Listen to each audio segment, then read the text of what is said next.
Hey everybody, this is Kodak here, and you might remember from my Mysticons video that I said that Mysticons had an effective pilot. So today I was actually going to go over a bit more of what I meant about an effective pilot. Now, a pilot episode is the first episode created for a series. It might be a test pilot, which is meant to be shipped around to networks and investors to maybe fund a full series, or it might be the first episode of a series introduced to the mass public, but for all intents and purposes, they do largely the same thing, and there have been a lot of bad pilots in television. You have some that either get, like, massively bloated, like the ones for Kaijudo or Max Steel, or you get ones that, like, try to cram in everything in the kitchen sink into a 22-minute runtime like Battle Claw, which just turned into a mess that let nothing sink in. And then you have some, like, Jewel Pet Magical Change, which is an example I've used before of an effective pilot, which is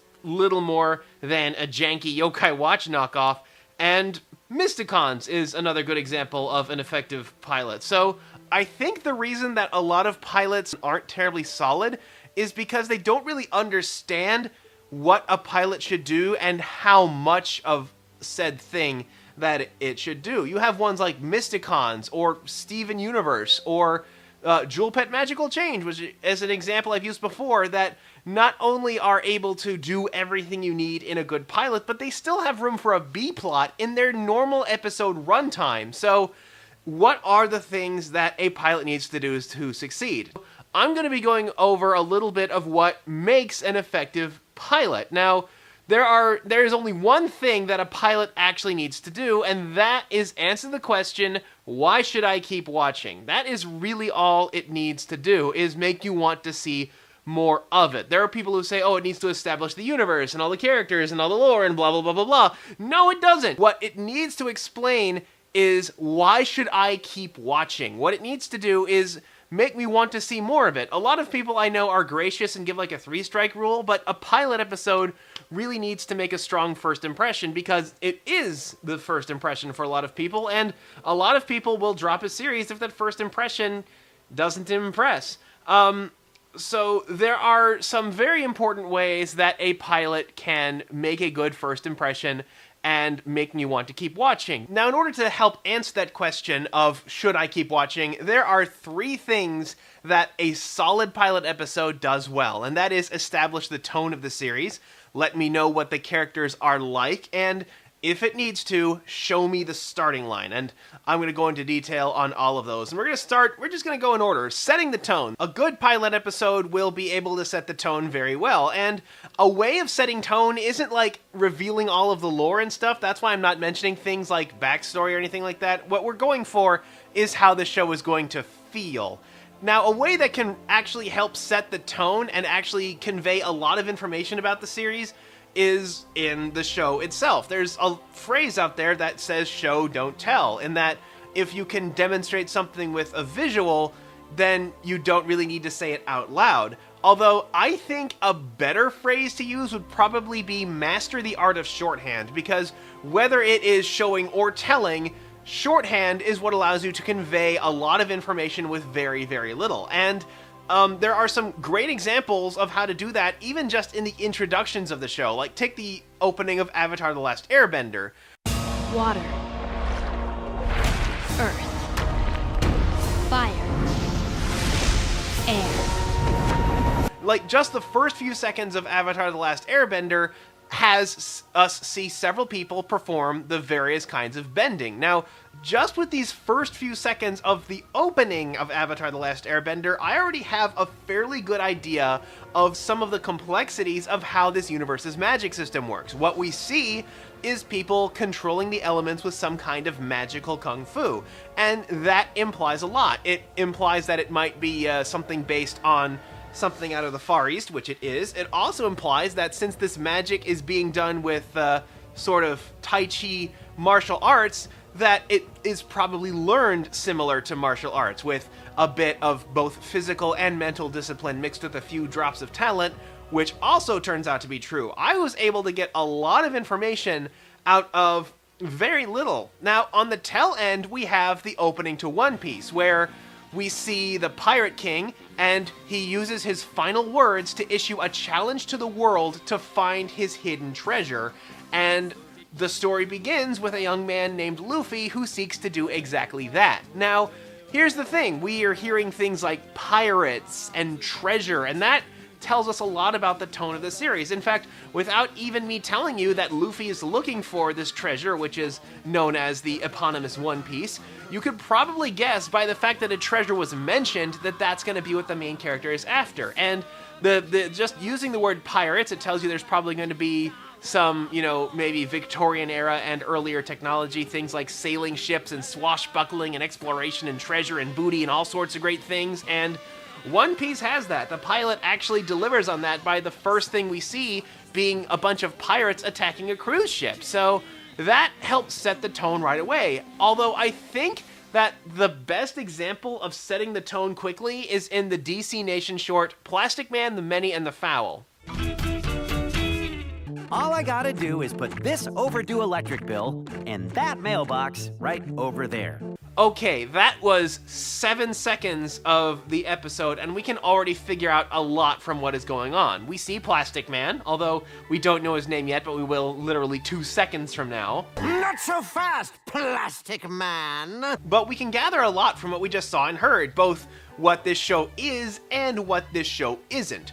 Okay, we have Plastic Man, he's in a city, and he's delivering an electric bill, so we can fairly reasonably assume that this story takes place on Earth in the fairly recent time, like maybe from the late 1950s at the earliest to maybe a decade or two into the future at the latest. But sometime contemporary and somewhere on Earth. We're not in outer space in the distant future where we've evolved beyond the need to pay for electricity. We're not in some kind of fantasy realm full of elves and dragons, although maybe the DC universe isn't the best example of that, but that's not like the main tone of the series. And we can also assume that because it's about a guy going off to pay an electric bill, that it's probably going to be a comedy series. It's a ton of great shorthand, and in fact, The Many and the Foul is a masterclass of shorthand. It is a perfect example of writing a solid 3-act structure in just 1 minute and 20 seconds. It is a true marvel of shorthand. And ironically enough, it's made by DC. Number 2, tell us what the characters are like. You notice I did not say tell us who the characters are, because what the characters are like is way more important for the purpose of storytelling. How our characters act and interact is going to be what carries the entire show, so you need to present that at its strongest in your pilot episode. And this is why I bring up Steven Universe. A lot of people actually don't like the pilot for Steven Universe, but I actually find it to be a very good and solid pilot episode. Granted, you have like an epic monster fight in there to help set the tone, but a lot of what this pilot episode focuses on is how the different characters act, how they react to Steven, while also you giving a gentle pat on the shoulder saying, hey, don't think too hard on the whole magic system, okay? But the fact that it spends a lot of time talking to our characters not only establishes it as a very, very character-driven show, more so than ordinary, but it also demonstrates just how important the interactions are between these characters, and that we're going to have a very vibrant cast that can really roll off of each other, and that is a very good way of doing it. A lot of the early episodes of Naruto are kind of the same way. We don't really know terribly much about the history of the characters. I mean, we know a bit about the origin of Naruto, but for the other characters like Kakashi or Sasuke, we don't really know much about them at all, but they have such strong interactions with each other initially in the story that they are really able to carry it on their own without us needing to know much about them at all. And in fact, if it's done right, if you have characters with really strong and vibrant behavior, then we might want to know how they became this way. Like Jinka from Beyblade Metal Fury. That is actually another good example of a pilot. Now, it's told through the context of a different character, which kind of helps make Jinka more of an idol character and also a lot more mysterious, which is another great way of setting tone. But at the same time, he is a very strong Beyblader who also chooses to be kind.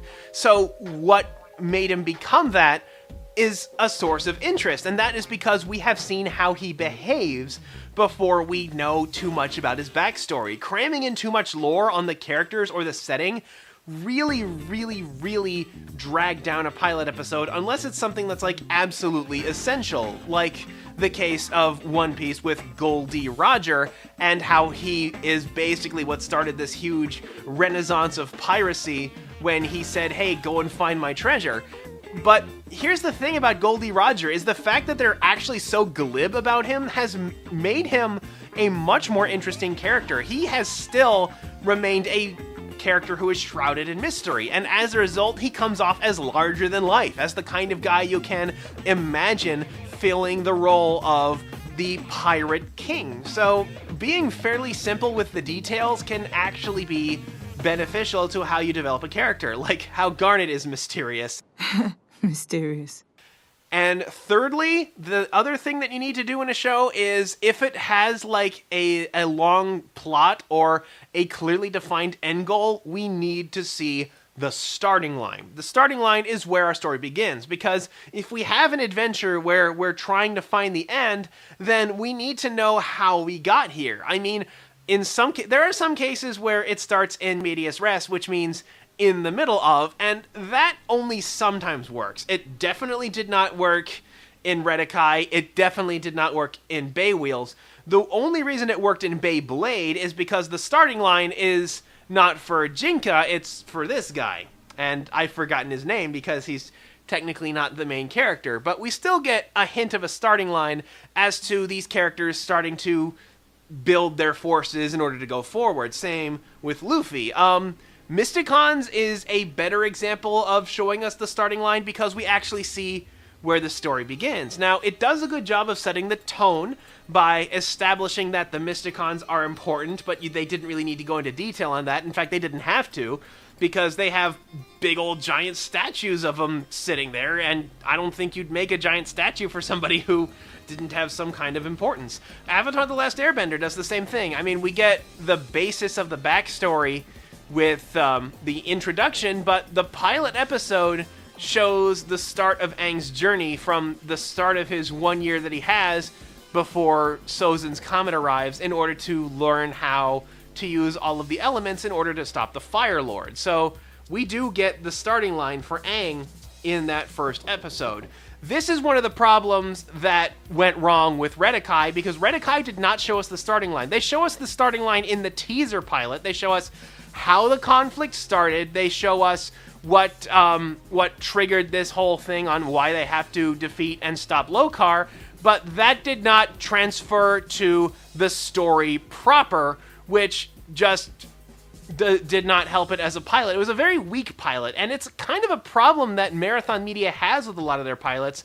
Gormiti's pilot was the same way. I didn't really get how this whole story began, and what Marathon did is it sort of started the same way as it did with Totally Spies. And with Totally Spies, it could kind of get away with that because it's slightly more slice of lifey. It's more about the daily activities of super spies. It's not really something that has an overarching story. It's not something that we really need a starting point on, because it's a fairly lighthearted series that is about the day-to-day lives of these super spies. The same with a lot of high school shows, the ones that really don't have a long overarching plot. They can kind of get away with not showing us the starting line. So anyway, that's a look at what makes a solid pilot episode. I plan on doing more of these in the future. I'm a little bit different than a lot of people in that I believe in the merchandise-driven model, where you actually make a show to sell a product. So if you want me to discuss more on that in detail, by all means, feel free. And if you liked what I did, please subscribe and ring the bell to make sure you didn't miss an episode. And if you really liked me, consider supporting me on Patreon, where there are tons of other perks. Seriously, my couch is starting to fall apart. I need some Patreon donations in order to buy a new one. Anyway, until next time, this is Kodak signing off.